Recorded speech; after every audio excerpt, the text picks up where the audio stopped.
अद्भुत, अद्भुत, अद्भुत। 5 करोड़ की धनराशि प्राप्त करने के बाद भी आज सुशील कुमार के अकाउंट में 1 रुपया भी नहीं बचा। लेकिन क्यों, ये जानने से पहले याद करते हैं चार्ल्स इनग्राम, जिसने अपने शातिर दिमाग से केबीसी को ही टोपी पहना दी और चुरा ले गया पूरे 10 करोड़। आया तुमको। लेकिन कुछ ही दिनों बाद उनकी चोरी पकड़ी गई और बंगले का ख्वाब देखने वाले चार्ल्स रास्ते पे आ गए। बोले तो फुल टू बैंकरप्ट। पर बहुत लोगों का ये भी कहना है कि खुद केबीसी ने बहुत से कंटेस्टेंट को पैसे का ख्वाब दिखाकर ठग लिया है। 25 दिन में पैसा डबल। 25 दिन में पैसा डबल। ऐसा क्यों, आइए जानते हैं। सुशील कुमार। अद्भुत, अद्भुत, अद्भुत। यह है सुशील का सबसे सुख भरा दिन, जहां से वो उसी दिन को सबसे बुरा कहने तक पहुंच गए। इनफैक्ट केबीसी में 5 करोड़ जीतने के बाद सुशील को शराब और सिगरेट की लत लग चुकी थी और ये सारी चीजें खुद सुशील के द्वारा बताई गई हैं। वेल, हुआ यूं कि सुशील के 13 साल पहले जीते इस रकम के साथ क्या हुआ, इसका अंदाजा किसी को नहीं था। जिसके बीच नशे की लत में सुशील कई ग्रुप्स के साथ घूमा करते थे, तो इसीलिए मीडिया वालों ने उनके इंटरव्यूज लेना शुरू किए। मगर इनसे सबका एक ही सवाल था, जीते हुए पैसों का क्या किया। और इसी सवाल से तंग आकर एक दिन सुशील ने जवाब दे डाला कि मैं कंगाल हो चुका हूँ, अब मेरे पास बस 2 गाय हैं। लेकिन उनके ये गुस्से भरे रिप्लाई ने पूरे देश में ये अफवाह फैला दी कि वो सच में बैंकरप्ट हो गए हैं। हालांकि उनकी माने तो 2015 के बाद उनकी जिंदगी में काफी उतार चढ़ाव भी आए थे, जिससे उनका उनकी पत्नी से तालमेल बैठना बंद हो गया था और इसके चलते पंचायत ने फैसला लिया कि बची हुई रकम उनकी पत्नी के अकाउंट में डाली जाए। पंचायत जिसको कहते हैं मीटिंग हुई और तब ये फैसला हुआ कि आप अपनी सारी जो आपके अकाउंट में आप ट्रांसफर कर दीजिए पत्नी के नाम पे। वहीं पर भाई साहब ने कुछ पैसे जमीन में इन्वेस्ट किए और कुछ पैसे बिजनेस में इन्वेस्ट किए, मगर बदनसीबी से वो बिजनेस भी जल्दी बंद हो गए। तो अब इन्हीं सब तनाव के बीच थके हारे सुशील मुंबई चले गए, जहां उन्हें एक फिल्म मेकर बनना था। पर उसके बारे में भी बात करते समय उन्होंने कहा कि वो बस अपने आप से भागने का तरीका था और कुछ नहीं। फिर क्या, बोरिया बिस्तर बांधा और निकल लिए गांव की तरफ, जहां अब वो समाज के 100 बच्चों को पढ़ा रहे हैं और वृक्षारोपण जैसे कामों को भी पूरा कर रहे हैं। 100 बच्चों को मैंने गोद लिया है और लगातार उनको पढ़ाया जा रहा है। महादलित समाज के हैं, हम लोग वृक्षारोपण का अभियान चलाते हैं। लगभग 1 लाख पौधे हम लोगों ने लगाया है। यानी एक चीज होता है, सुशील की कहानी जितनी रोमांच से शुरू हुई थी उतनी रोमांचक नहीं है, लेकिन फिर भी अपने ऊपर आरोप लगने से उन्होंने फिर इंटरव्यूज देना शुरू किए और सारी कहानी लोगों के कटघरे में रख दी। Charles Ingram. बैंक्स और घरों के अलावा अब केबीसी में भी चोरी होने लगी है। ना, ये चोरी बिग बी के केबीसी में नहीं, पर उसके ओरिजिनल वर्जन यानी Who Wants to be a Millionaire में हुई थी, जहां चार्ल्स इनग्राम एक पार्टिसिपेंट के तौर पे आए और 1 मिलियन पाउंड यानी तकरीबन 10 करोड़ जितनी रकम ले गए। मगर जहां वो इतने पैसे लेकर अपने घर घोड़े बेच कर सो रहे थे, वहीं शो की टीम ने एक चीज नोटिस की, खांसी।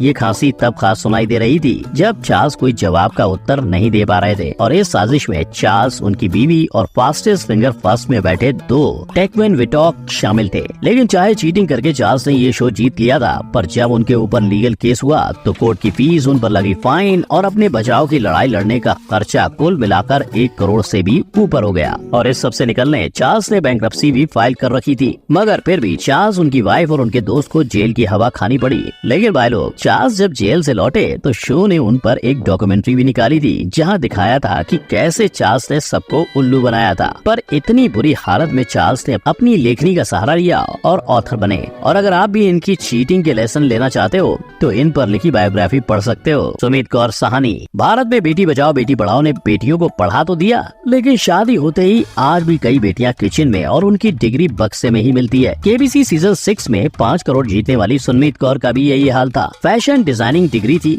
पर करियर बनाने के लिए ससुराल वालों का साथ नहीं। हालांकि केबीसी जीतते ही उन्हें साथ भी मिला और फैशन हाउस खोलने का मौका भी। पर समझदार लोग पैसे से पैसे बनाने के अलग अलग रास्ते ढूंढते हैं। सुमित ने भी फैशन हाउस के साथ एक फिल्म, एक म्यूजिक वीडियो और अपने एक्टर हस्बैंड मनमीत सिंह के टीवी सीरीज को को प्रोड्यूस किया। अब इससे उनकी कमाई कितनी हुई ये तो वही जाने, पर शायद इस फील्ड में पैसा देखकर ही उन्होंने 2019 में अपने हस्बैंड बल्ली अरोरा और मंजू ग्रेवाल के साथ मिलकर प्रोडक्शन हाउस 4AR एंटरटेनमेंट शुरू कर दिया। लेकिन web series to Bollywood film करने का वादा करके भी इक्के दुक्के वेब सीरीज पे इनके प्रोडक्शन हाउस का नाम आया, जिससे सब ये सोचने पे मजबूर हैं कि प्रोडक्शन हाउस के पैसे तो गए पानी में। KBC scams.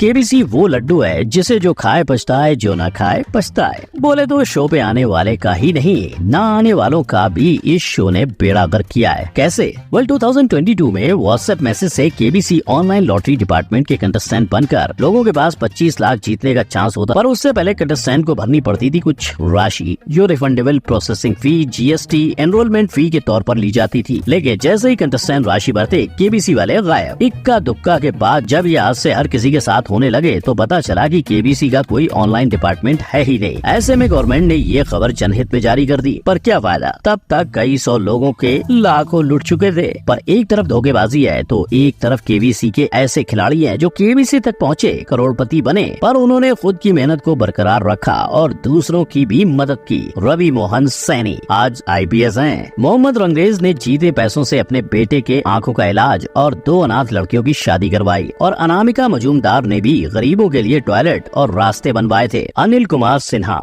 जी हाँ, मैं हूँ खलनायक। किसी की नजर में नायक तो किसी की नजर में खलनायक। ये कहानी है अनिल कुमार सिन्हा की, जिन्होंने 1 करोड़ की धनराशि जीती, मगर सबके मसीहा बनने के साथ साथ उन्होंने अपनी पत्नी का साथ खो दिया। असल में अनिल के केबीसी जाने के फैसले से ही उनके और उनकी पत्नी के बीच तनाव बढ़ने लगा था, जिसकी वजह से केबीसी में भी वो अपने भाई को संग लेकर गए थे। और जब अनिल सच में 1 करोड़ की धनराशि जीत गए तो उनकी बीवी ने चलन के मारे अनिल का साथ छोड़ दिया, दूसरी शादी कर ली। मगर इतना सब होने के बाद भी अनिल ने हिम्मत नहीं हारी। वो अब कोचिंग क्लासेस लेते हैं कि केबीसी में कैसे जीता जा सकता है, और जो लोग इस कोचिंग में नहीं आ सकते उनके लिए अनिल ने एक बुक लिखी है और एक यूट्यूब चैनल भी तैयार किया है। हालांकि उस पर सिर्फ 2 ही वीडियो अपलोड हुए हैं, यानी अंत भला तो सब भला। और साल 2000 से मेहनत करने वाले अनिल फाइनली करोड़पति बने, जिसकी शिक्षा वो लोगों को भी दे रहे हैं। Harshvardhan Navathe. You have created history. Well done. KBC के पहले करोड़पति बनकर इतिहास तो इन्होंने रचा, पर हर्षवर्धन का मानना है कि केबीसी ने उनका IAS बनने का सपना छीन लिया। मैंने ये पाने के लिए बहुत कुछ खोया है। मैं उस समय IAS की पढ़ाई कर रहा था।